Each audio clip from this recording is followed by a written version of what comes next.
Imagine trying to shift deeply ingrained societal beliefs, a belief system upheld by powerful economic interests, in an era before the internet, radio, or television.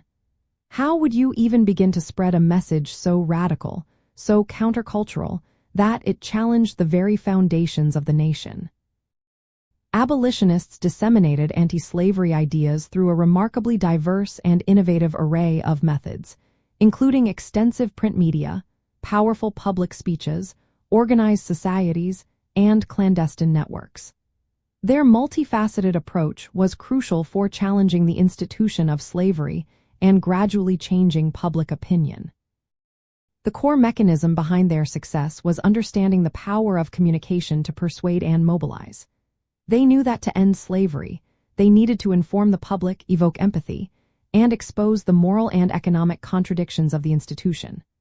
Print media, like pamphlets, books such as Harriet Beecher Stowe's Uncle Tom's Cabin, and newspapers like William Lloyd Garrison's The Liberator, allowed them to reach a wide, literate audience.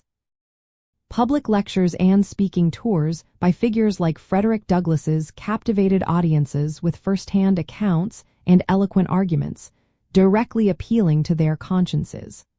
Furthermore, petitions to Congress served as a direct form of political pressure, demonstrating the growing public sentiment against slavery.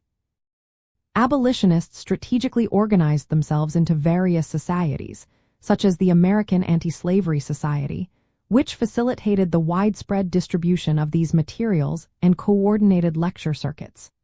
Women played an indispensable role, often forming their own anti-slavery societies, raising funds, and circulating petitions, thus expanding the movement's reach and influence. The Underground Railroad, though primarily a network for aiding enslaved people to freedom, also served as a powerful living testament to the cruelty of slavery and the moral imperative of resistance, inspiring further action. One fascinating, insider detail is the sheer volume of printed material produced. For example, by 1838, the American Anti-Slavery Society alone had distributed over 1 million anti-slavery publications. This vast output was often sustained by small donations and the tireless efforts of volunteers who distributed these materials, sometimes at great personal risk, demonstrating an early form of large-scale grassroots media campaigning.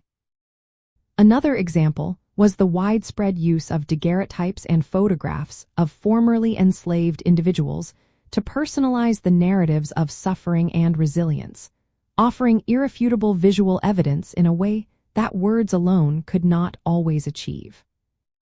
Ultimately, the abolitionists' ingenious and persistent efforts to disseminate their message, ranging from passionate oratory to mass-produced pamphlets and visual evidence, gradually eroded the moral foundations of slavery. Their strategic communication built public awareness, galvanized political action, and cultivated a broad moral consensus that ultimately contributed to the legal abolition of slavery, underscoring the enduring power of ideas effectively communicated.